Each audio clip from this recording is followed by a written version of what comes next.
اور اللہ نے اہم حکم یہ بھی بیان کیا کہ جب عورت کو طلاق دو تو جہاں وہ طلاق کے بعد نکاح کرنا چاہتی ہے اس کے نکاح میں رکاوٹ مت بنو، کباب میں ہڈی بننے کی کوشش مت کرو۔ یہ بھی زمانے جاہلیت میں ہوتا تھا اور آج بھی ہوتا ہے۔ فلا تعضلوهن ان ينكحن ازواجهن، اگر تم نے چھوڑ دیا ہے اس کو، عرب اس کو غیرت کا مسئلہ بنا لیا کرتے تھے کہ ہم نے چھوڑا ہے تو اب ہم کہیں اور اس کی شادی نہیں کرنے دیں گے۔ ہمارا معاذ اللہ یوں کہتے تھے تھوکا ہوا مال، جیسے آج بھی لوگ کہتے ہیں ہم نہیں کسی کہیں اس کو نکاح کرنے دیں گے۔ اس سے بھی قرآن نے کیا کیا؟ منع کیا۔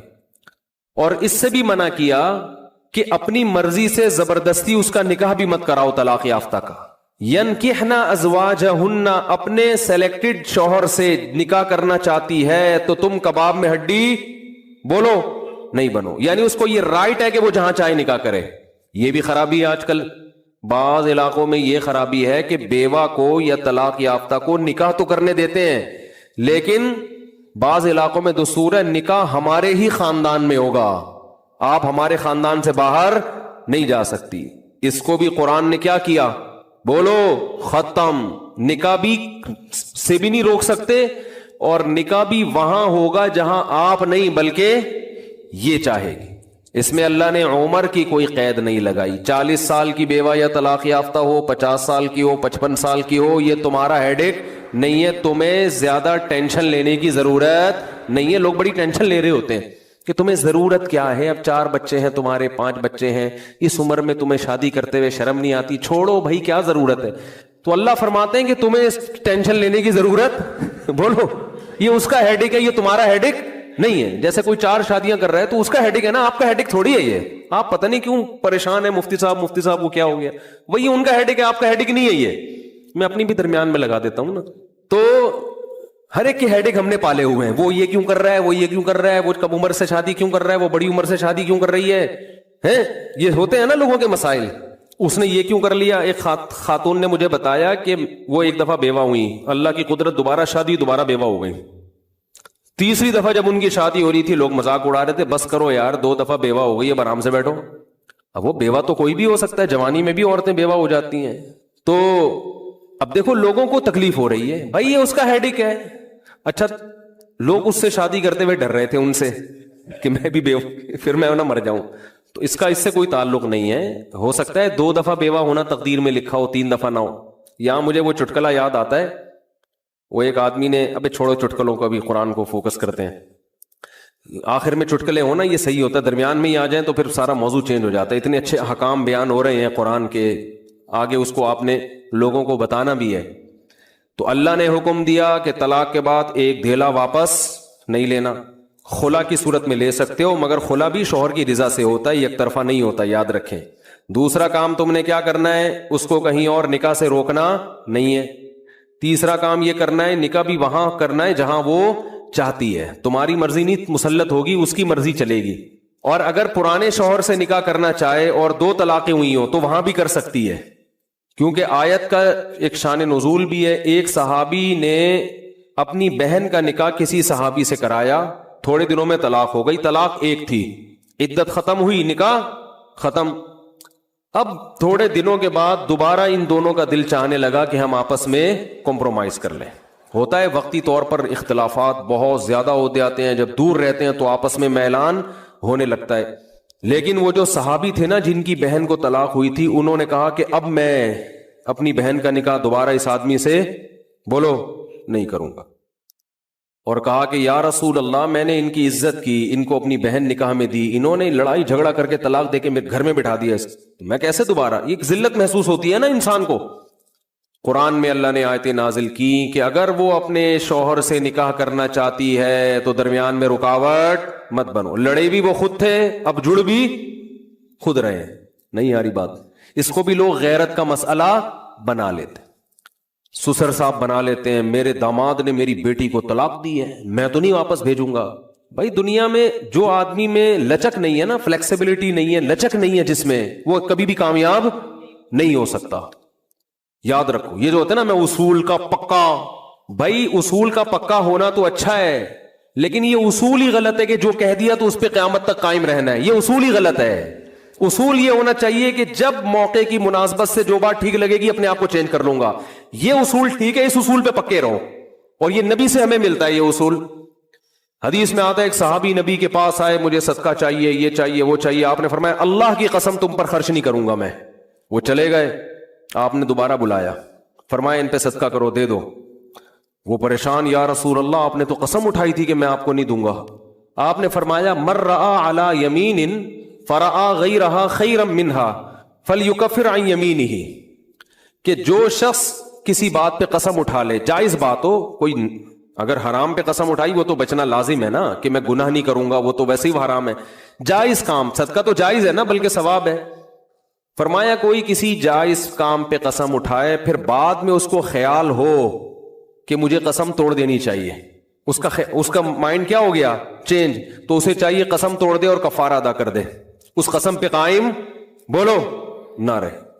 قسم پہ جب قائم نہ رہنے کا حکم ہے تو بغیر قسم کے میں نے جو بول دیا بس وہ پتھر پہ لکیر بن گیا, یہ تو پاگل اور گدھے ہونے کی علامت ہے. قسم بھی اگر کھا لی ہو تو بھائی اس وقت یہ خیال تھا کہ نہیں دینا, اب زمینی حقائق کہہ رہے ہیں کہ اس کو دینا ہے, تو اب قسم توڑو, کفارہ ادا کرو اور دے دو. بات نہیں آ رہی میرا خیال ہے. یہ کس کی سیرت ہے, نبی کی. نبی سے زیادہ کسی کی پکی زبان ہو سکتی ہے, لیکن ایسی لچک سکھائی ہے کامیاب بننے کے لیے کہ یہ نہیں کہ جو کہہ دیا تو وہ پتھر پہ لکیر. گراؤنڈ ریئلٹی کے لحاظ سے, ماحول کے چینج ہونے کے لحاظ سے آپ نے اپنا رویہ کیا کرنا ہے, چینج کرنا ہے. اس وقت آپ کی رائے یہ تھی, اب آپ کی رائے وہ ہے, کیونکہ زمینی حقیقت بھی چینج ہوتی ہے اور انسان کی نالج بھی چینج ہوتی ہے اور انسان کی رائے بھی چینج ہوتی ہے. بعض دفعہ نالج چینج نہیں ہوتی, انسان تانے بانے ملا کے ایک رائے قائم کرتا ہے, بعد میں جب اور گہرا سوچتا ہے تو اسے لگتا ہے کہ وہ رائے ٹھیک نہیں تھی, تو وہ اسٹیٹمنٹ اس کا کیا ہو جائے گا, چینج. کوئی بات نہیں, دن میں 100 دفعہ چینج ہو جائے. ناکام وہ ہے جو کہہ دیا تو اڑ گیا, بس کچھ بھی ہو جائے. اب دیکھو, ایک آدمی آپ کو مستحق نظر نہیں آ رہا تھا, آپ نے کہا اللہ کی قسم تجھے میں صدقہ نہیں دوں گا, تو فراڈی ہے. بعد میں پتا چلا نہیں فراڈی نہیں ہے, آپ کو نہیں, میں نے تو بول دیا تھا میں نہیں دوں گا. بھائی اب فراڈی ہونے کی بیس پہ نہیں دے رہے تھے, تو اب پتا چل گیا یہ فراڈی نہیں ہے. بعض دفعہ پہلے بھی پتا تھا فراڈی نہیں ہے, اب بھی پتا ہے نہیں ہے, لیکن پہلے خیال تھا کہ نہیں دینا چاہیے, اب خیال ہے کہ دے دینا چاہیے, تو رائے چینج کر لو. بہت مشکل ہے. اور گھریلو جھگڑوں میں تو میاں بیوی کی طبیعت میں اگر لچک نہیں ہے نا, 4 دن بھی ان کا رشتہ نہیں چل سکتا. یہ تو مجھ سے ابھی لکھوا کے سگنیچر انگوٹھے لگا لو, جیسے سبزی والے نے ٹھپے لگائے تھے انگوٹھے کے, انگوٹھے لے کے گھوم رہا ہوں. لیکن آپ انگوٹھے نہیں, آپ مجھے پکڑ لینا, میں کہاں بھاگوں گا. وہ جب بھی انگوٹھے کی بات آتی ہے مجھے وہ سبزی والا یاد آتا ہے جس کو میں نے بزنس کے لیے پیسے دیے تھے, اور اس نے ایمانداری میں اسٹیمپ پیپر پہ اپنے انگوٹھے لگا کے دیے تھے. جب وہ پیسے لے کے بھاگا تو 3 سال میں نے وہ انگوٹھے سنبھال کے رکھے. اب لوگ مجھے کہتے ہیں نا, وہ فلاں آدمی کو میں اتنے کروڑ روپے دے رہا ہوں تو اتنا ایماندار ہے, میں تو اسٹیمپ پیپر پہ لکھوا رہا ہوں اور انگوٹھے بھی لگوا رہا ہوں. میں کہتا ہوں یہ انگوٹھوں کا تذکرہ میرے سامنے مت کیا کرو, انگوٹھوں سے کچھ بھی نہیں ہوتا. بندہ اگر 2 نمبر ہے, اسٹیمپ پیپر بکری کو کھلا دینا, کسی کام کا نہیں ہے یہ اسٹیمپ پیپر, عدالت سے بھی نہیں نکلوا سکتے. سمجھتے ہو, لکھوایا کرو ضرور, لیکن اس سے ہوگا کچھ بھی نہیں. عدالت انگوٹھا دیکھ کے بولے گی بس ٹھیک ہے انگوٹھا, اب انگوٹھے کو پکڑ کے جیل میں ڈال دو, بس انگوٹھے کو دیے تم نے پیسے. بندہ تو پکڑائی میں آئے گا ہی نہیں, آ بھی گیا تو کچھ بھی نہیں کر سکتے. عدالت کہے گی دیے کیوں تھے. تو پیسہ دینے سے پہلے 100 دفعہ سوچا کریں. خیر, تو کیا بات چل رہی تھی, ابے انگوٹھے کی بات کہاں سے آئی. ہاں, لچک پیدا کرنا چاہیے. میاں بیوی کا رشتہ تو ایسا ہے کہ اگر آپ کہنے کہ جو میں نے کہہ دیا بس وہ کیا ہے, آرڈر از آرڈر, تو بھائی اس کا مطلب آپ میدان جنگ میں کھڑے ہوئے ہیں, دشمن کی فوجیں آپ کے سامنے, اور آپ ایک فوج کی کمانڈ کر رہے ہیں کہ گولی چلانے کا آرڈر دیا تو کیا کرنا ہے. یہ گھر ہے, یہ میدان جنگ بولو نہیں ہے. یہاں آپ کا اسٹائل یہ ہونا چاہیے, آپ نے بیوی کو آرڈر دیا, گراؤنڈ ریئلٹی یہ کہہ رہی ہے کہ بھائی میرا روب اس پر بیٹھا ہوا ہے اور وہ پکوڑے بنا کے خود ہی کھا رہی ہے, آپ کو ایک لقمہ بھی نہیں کھانے دے رہی. آپ غصے میں آئے, آپ نے کہا بیگم مزید پکوڑا اگر کھایا نا تو گراؤنڈ ریئلٹی کہہ رہی ہے کہ اس دھمکی سے یہ پکوڑے کھانا چھوڑ دے گی نا. لیکن آگے اس کا ایٹیٹیوڈ آپ نے دیکھا, اس نے کہا تو کیا کر لے گا, فوراً وہ کرچلی اٹھائی, تو کیا کر لے گا, فوراً لچک پیدا کرو. بولو تو صبر کروں گا اور کیا کروں گا. یہ کامیاب, یہ گھر کیا کیسے چلے گا, یہ رشتہ جوڑا رہے گا. اگر آپ نے اس کے ایٹیٹیوڈ دیکھ کے, اس کی پیشانی پہ سلوٹیں دیکھ کے اپنی دھمکی کو واپس نہیں لیا تو یہ گھر کیا ہوگا؟ پکوڑے تو کھا لو گے آپ لیکن آپ کے بچوں کی ماں مارکیٹ سے شارٹ ہو جائے گی. تو اس میں گھر کے اندر کا اصول لچک, کامیاب آدمی وہ, ہاں ناقابل برداشت کوئی معاملہ ہو جائے تو ایک الگ بات ہے. تو اللہ نے کیا حکم دیا کہ اگر ڈیورس ہو گئی ہے پھر دوبارہ ملنا چاہتے ہیں تو کباب میں ہڈی بولو مت بنو, ملنے دو ان کو, کوئی مسئلہ نہیں ہے. ہاں یہ قرآن نے کہا ہے کہ اس شرط میں ملیں کہ ان کا اپنے بارے میں یہ خیال ہو کہ دوبارہ وہ جھگڑے نہیں کریں گے. ایسا نہ ہو ملتے پھر وہی ٹینشنیں شروع کر دیں, اب دوبارہ اپنی اصلاح کر کے آئیں کہ بھئی اب ان ماضی کے قصوں کو چھیڑنا نہیں ہے. لیکن یہ ایک یا دو طلاقوں کے بعد ہے, 3 طلاق کے بعد نہیں مل سکتے جب تک کہ کہیں اور نکاح نہ ہو جائے اس کا.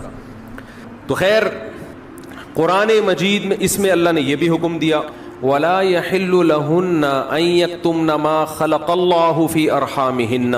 100 روپے میں حور کا چانس لینے میں کوئی حرج نہیں. لیکن یہی مولوی صاحب اگر آپ سے کہیں کہ 5 کروڑ روپے اس ڈبے میں ڈال دو اور گارنٹی سے کہتا ہوں کہ تمہیں 70 حوریں ملیں گی, آدمی کہتا ہے مولوی صاحب 70 کیا 70,000 بھی ہونا, 5 کروڑ کی رقم میں داؤ پہ لگانے, نہیں ملی تو کیا ہوگا؟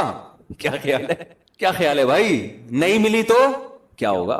چوڑے میں آ جائیں گے. 5 کروڑ یہاں والی جو ہے وہ بھاگ جائے گی ہماری جو اپنی حور ہے, جب سارے پیسے اس کو پتا چلیں گے نا حور کی بھیٹ چڑھا دی ہے اس نے, تو یہاں والی کیا ہوگی؟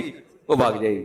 بڑی قربانی انسان ناممکن ہے جب تک اپنی آنکھوں سے یہی منظر 70 حوریں لا کے اس کے سامنے کھڑی کر دی جائیں اور کہے 5 کروڑ روپے دے اور یہ 70 حوریں لے جا, پھر گن پوائنٹ پہ نا لوگوں سے چھین کے 5 کروڑ روپے کا انتظام کرے گا. سمجھ میں آ رہی ہے بات کہ نہیں آ رہی؟ تو اب میں اس سوال کو دوبارہ لے کر آتا ہوں کہ بھائی میرے پاس اگر یہ آپشن ہوتا کہ میں اسلام